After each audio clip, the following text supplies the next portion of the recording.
ഒരുപാട് പ്രതിസന്ധികളെ മറികടന്നാണ് ചന്ദ്രന്റെ ദക്ഷിണ ധ്രുവത്തിൽ ഉപഗ്രഹങ്ങൾ ലാൻഡ് ചെയ്യുന്നത്. മധ്യരേഖാപ്രദേശത്ത് ഉള്ളതിനേക്കാൾ ധ്രുവപ്രദേശത്ത് നിരപ്പ് കുറഞ്ഞതും കുഴികളും കുന്നുകളും കൂടുതൽ ഉള്ളതുമാണ് ഇതിനു കാരണം. എന്നാൽ എന്തുകൊണ്ടാണ് ഇത്രയും റിസ്ക് എടുത്ത് ഇങ്ങനെ ദക്ഷിണ ധ്രുവത്തിൽ പേടകം ഇറക്കുന്നത്? അതുകൊണ്ടുള്ള ഗുണങ്ങൾ എന്തൊക്കെയാണെന്ന് ചർച്ച ചെയ്യാം. Lunar geology. ചന്ദ്രന്റെ ദക്ഷിണ ധ്രുവം അതിന്റെ സവിശേഷമായ ഭൗമശാസ്ത്രപരമായ സവിശേഷതകളായ ഇമ്പാക്ട് ഗർത്തങ്ങൾ, ലാവാ പ്രവാഹങ്ങൾ, പുരാതന ഭൂപ്രദേശങ്ങൾ എന്നിവയാൽ വലിയ ശാസ്ത്രീയ താൽപ്പര്യമുള്ള ഒരു മേഖലയാണ്. ഈ സവിശേഷതകൾ പഠിക്കുന്നതിലൂടെ ശാസ്ത്രജ്ഞർക്ക് ചന്ദ്രന്റെ ചരിത്രം, അതിന്റെ അഗ്നിപർവ്വത പ്രവർത്തനങ്ങൾ, അതിന്റെ ആഘാത ചരിത്രം എന്നിവയിലേക്കുള്ള ഉൾക്കാഴ്ചകൾ നേടാനാകും. ഇത് സൗരയൂഥത്തിലെ മറ്റ് പാറകളുടെ ആദ്യകാല വികസനം മനസ്സിലാക്കാൻ നമ്മളെ സഹായിക്കും. Water ice. ചന്ദ്രന്റെ ദക്ഷിണ ധ്രുവത്തിൽ ഗണ്യമായ അളവിൽ ജല ഐസ് അടങ്ങിയിട്ടുണ്ടെന്ന് ശാസ്ത്രജ്ഞർ കരുതുന്നു. മനുഷ്യജീവിതത്തിന് ജലം അത്യന്താപേക്ഷിതമാണ്. കുടിക്കാനും വിളകൾ വളർത്താനും ശ്വസിക്കാൻ കഴിയുന്ന വായു ഉൽപ്പാദിപ്പിക്കാനും വെള്ളം ഉപയോഗിക്കാനാകും. കൂടാതെ ജലത്തെ ഹൈഡ്രജനും ഓക്സിജനുമായി വിഭജിക്കാം. റോക്കറ്റ് ഇന്ധനത്തിന്റെ അവശ്യ ഘടകങ്ങൾ. അങ്ങനെ ഭൂമിയിൽ നിന്ന് ഇന്ധനം കൊണ്ടുപോകേണ്ടതിന്റെ ആവശ്യകത കുറക്കുന്നു.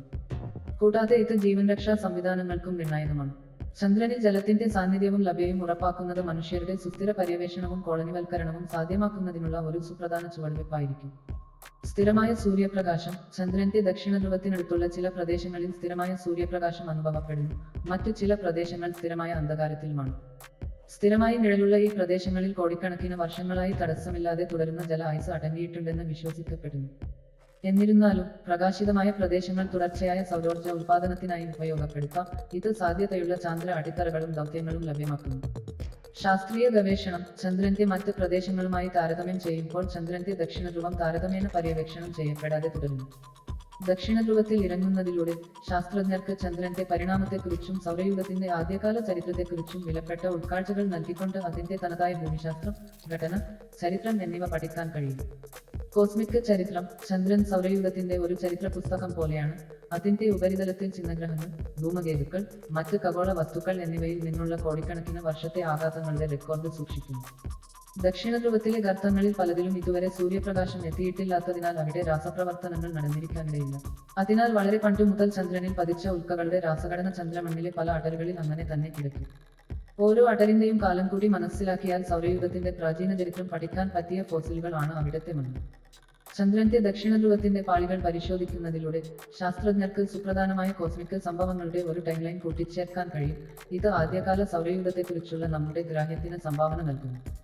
ബഹിരാകാശ കാലാവസ്ഥ. സൗരവികിരണവും മൈക്രോമെറ്റോറൈറ്റുകളും ചന്ദ്രന്റെ ഉപരിതലത്തിൽ തുടർച്ചയായി വീഴുന്നു. ഈ പ്രക്രിയയെ ബഹിരാകാശ കാലാവസ്ഥ എന്നറിയപ്പെടുന്നു.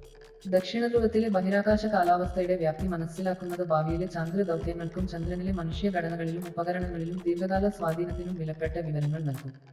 ഭാവി ദൗത്യങ്ങൾക്കുള്ള തയ്യാറെടുപ്പ്. ചന്ദ്രന്റെ ദക്ഷിണ ധ്രുവത്തിൽ ഇറങ്ങുന്നത് ചൊവ്വ പോലുള്ള മറ്റ് ആകാശഗോളങ്ങളിലേക്കുള്ള ഭാവി ദൗത്യങ്ങളുടെ വിലയേറിയ പരീക്ഷണ കേന്ദ്രമായി വർത്തിക്കുന്നു. ഒട്ടും നിരപ്പല്ലാത്തതാണ് ചന്ദ്രന്റെ ധ്രുവങ്ങൾ. അത്തരം വെല്ലുവിളി നിറഞ്ഞ ചുറ്റുപാടുകളിൽ ദൗത്യങ്ങൾ ആസൂത്രണം ചെയ്യുന്നതിൽ നിന്നും നിർവഹിക്കുന്നതിൽ നിന്നും നിലനിർത്തുന്നതിൽ നിന്നും നേടിയ അനുഭവം ഭാവിയിലെ ആഴത്തിലുള്ള ബഹിരാകാശ പര്യവേക്ഷണത്തിന് നിർണായകമാകും. അന്താരാഷ്ട്ര സഹകരണം. പല ബഹിരാകാശ ഏജൻസികളും രാജ്യങ്ങളും ചാന്ദ്ര പര്യവേക്ഷണത്തിൽ താൽപര്യം പ്രകടിപ്പിക്കുന്നു. ദക്ഷിണധ്രുവ ദൗത്യങ്ങളിൽ സഹകരിക്കുന്നത് വിഭവങ്ങൾ, അറിവ്, സാങ്കേതികവിദ്യ എന്നിവ പങ്കിടാനും ബഹിരാകാശ പര്യവേക്ഷണത്തിൽ അന്താരാഷ്ട്ര സഹകരണം പ്രോത്സാഹിപ്പിക്കാനും രാഷ്ട്രങ്ങളെ അനുവദിക്കുന്നു. വാണിജ്യ അവസരങ്ങൾ. ചന്ദ്രന്റെ ദക്ഷിണധ്രുവത്തിൽ ജലം മാത്രമല്ല, ധാതുക്കളും മറ്റ് വസ്തുക്കളും ഉൾപ്പെടെയുള്ള വിലപ്പെട്ട വിഭവങ്ങൾ സൂക്ഷിക്കാൻ കഴിയും. ബഹിരാകാശ പര്യവേക്ഷണം വാണിജ്യപരമായി ലാഭകരമാകുമ്പോൾ ചാന്ദ്ര വിഭവങ്ങളുടെ സാമ്പത്തിക നേട്ടങ്ങൾ മനസ്സിലാക്കുന്നത് കൂടുതൽ പ്രാധാന്യമർഹിക്കുന്നു. സാങ്കേതികവിദ്യ പുരോഗമിക്കുന്നതിനനുസരിച്ച് ചന്ദ്രന്റെ ദക്ഷിണധ്രുവത്തിൽ ഇറങ്ങുന്നതിന്റെ പ്രാധാന്യം കാലക്രമേണ വികസിച്ചേക്കാം എന്നത് ശ്രദ്ധിക്കേണ്ടതാണ്. ഗവേഷണങ്ങൾ പുരോഗമിക്കുന്തോറും ചന്ദ്രനെക്കുറിച്ചുള്ള നമ്മുടെ ധാരണ മെച്ചപ്പെട്ടുകൊണ്ടിരിക്കുന്നു. കൂടുതൽ വ്യക്തതയുള്ള ചിത്രങ്ങൾ തുടർന്നുള്ള ദിവസങ്ങളിൽ കിട്ടുമെന്ന് പ്രത്യാശിക്കാം.